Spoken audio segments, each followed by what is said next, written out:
नमस्कार। साहित्य तक के बुक कैफ़े के एक दिन एक किताब में मैं जयप्रकाश पांडे आपका स्वागत करता हूं और आज मैं कथाकार प्रज्ञा के कहानी संकलन मालूशाही मेरा छलिया बुरांश के साथ उपस्थित हूं। प्रज्ञा दिल्ली विश्वविद्यालय के किरोड़ीमल कॉलेज में प्रोफेसर हैं हिंदी विभाग की। दिल्ली में ही जन्मी, बहुत सारी कहानियाँ उपन्यास लिख चुकी हैं, जिनमें तकसीम, मन्नत टेलर्स, रज्जो मिस्त्री, ये 3 कथा संग्रह उनके आ चुके हैं। चौथा कथा संग्रह मेरे हाथ में है। गुदड़ बस्ती और धर्मपुर लाज, ये उपन्यास लिख चुकी हैं।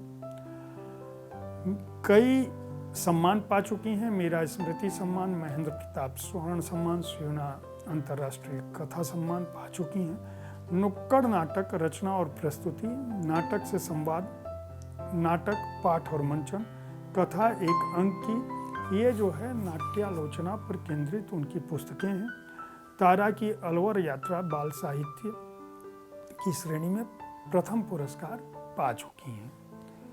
इनके द्वारा संपादित किताब 12 नुक्कड़ नाटक जनता के बीच जनता की बात इस पुस्तक में शामिल है। इस संकलन में प्रज्ञा ने जो कहानियाँ रखी हैं, जो लिखी हैं, वो नए दौर की कहानियाँ हैं। इस संकलन में प्रज्ञा की कुल 9 कहानियाँ शामिल हैं। इन कहानियों में बुरा आदमी, शोध कथा, fidelity.com, माटी का राग, चमत्कारी कुंड, मालूशाही मेरा छलिया बुरांश, स्याह घिरे, चाल और मात के बीच और ताबूत की पहली की, ये कहानी शामिल है। प्रेम का अलग बिंब इन कहानियों में हमारे समय की सामाजिक, आर्थिक, राजनीतिक जो परिवर्तन हैं उनको बहुत बारीक से वह पकड़ती हैं और आशा और नियत के साथ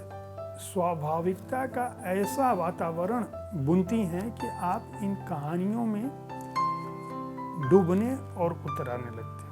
आपको समझ में नहीं आता कि हम क्या करें, कौन सा आदमी कैसा है। जैसे बुरा आदमी कहानी की बात करूं तो यह कहानी उस व्यक्ति की कहानी है जो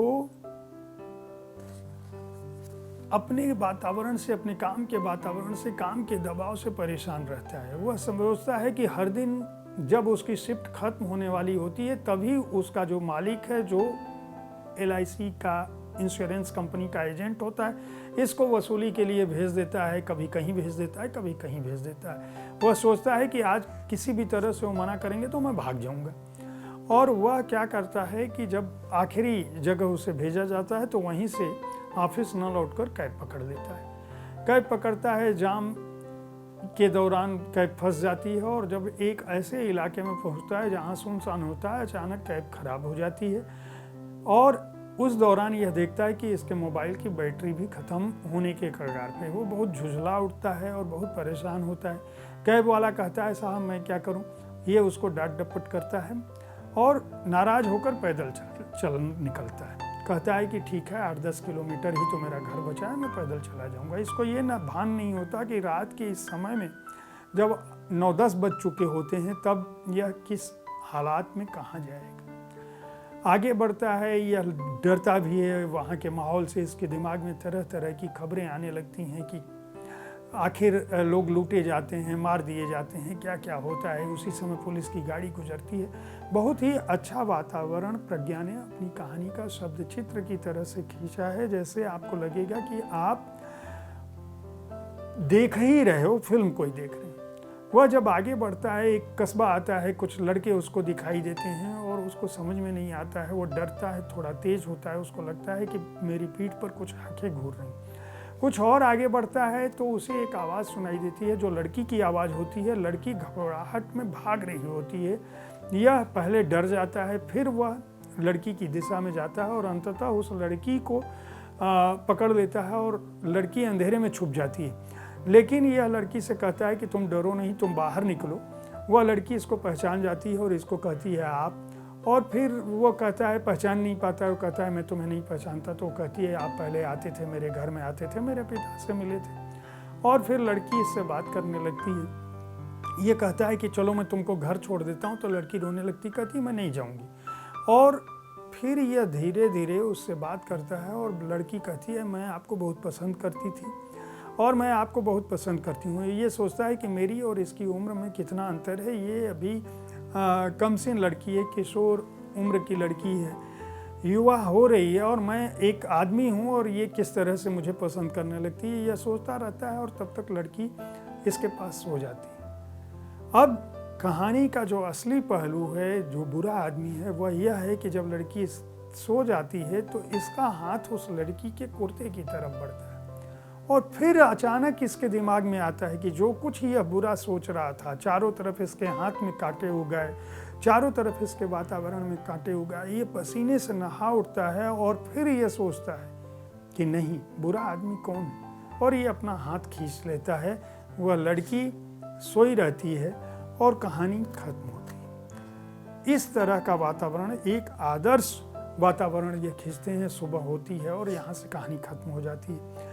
इसी तरह से जो इस कहानी का मालूक शाही मेरा छलिया बुरांश है, वह कहानी भी एक अद्भुत शिल्प में लिखी हुई कहानी है, एक अद्भुत प्रेम की कहानी है। एक ऐसा प्रेम जो एक टेलीविज़न चैनल में काम करने वाली लड़की जो अलग अलग कार्यक्रम बना रही होती है प्रेम पर, उसका एक कार्यक्रम पूरे देश में चर्चित है।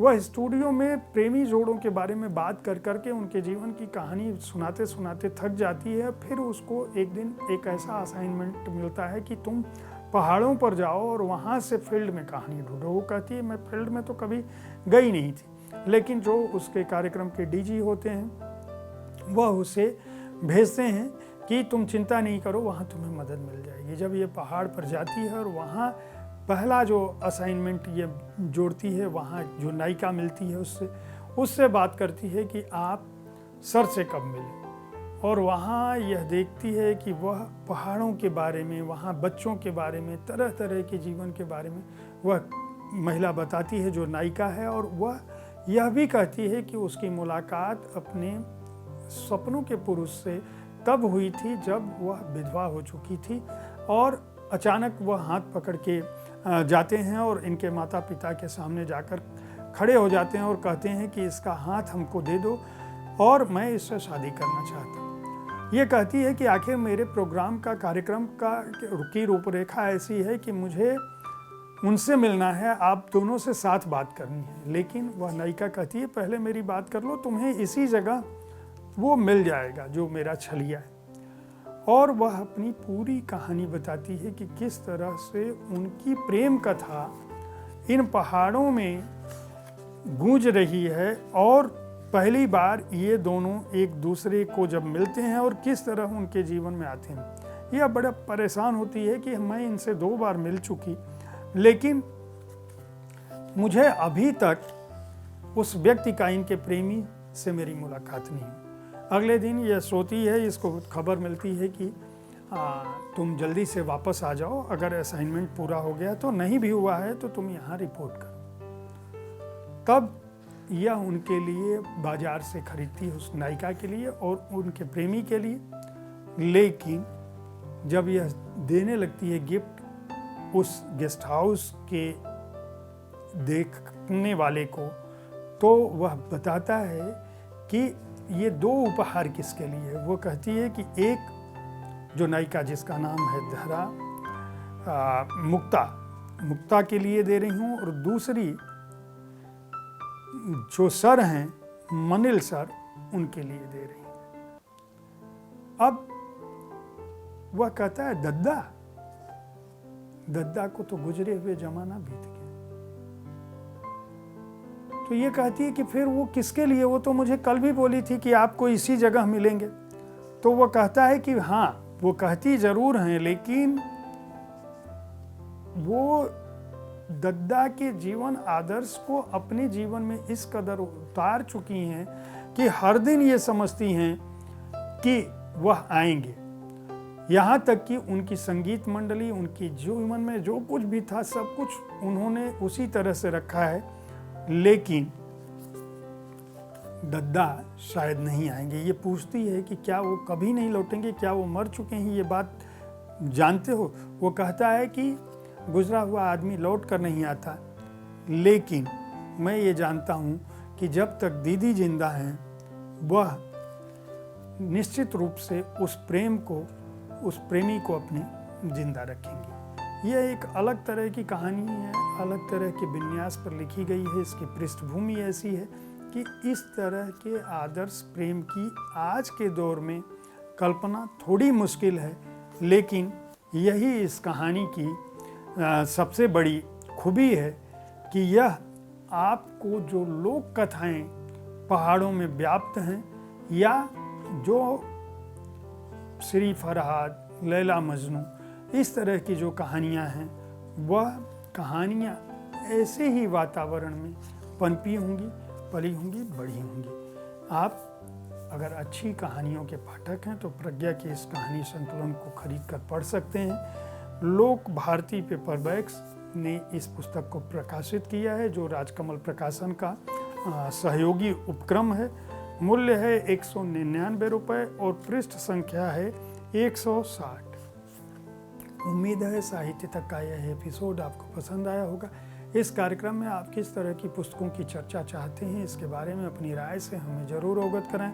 हमारी कोशिश होती है कि विविध विधाओं की पुस्तकों के साथ आपके पास पहुँचें, ताकि आप अपनी पसंद की अच्छी पुस्तकें खरीद सकें। कल ठीक इसी समय ऐसी ही किसी एक पुस्तक के साथ मैं फिर आपसे मिलूँगा। तब तक देखते रहें साहित्य तक। धन्यवाद।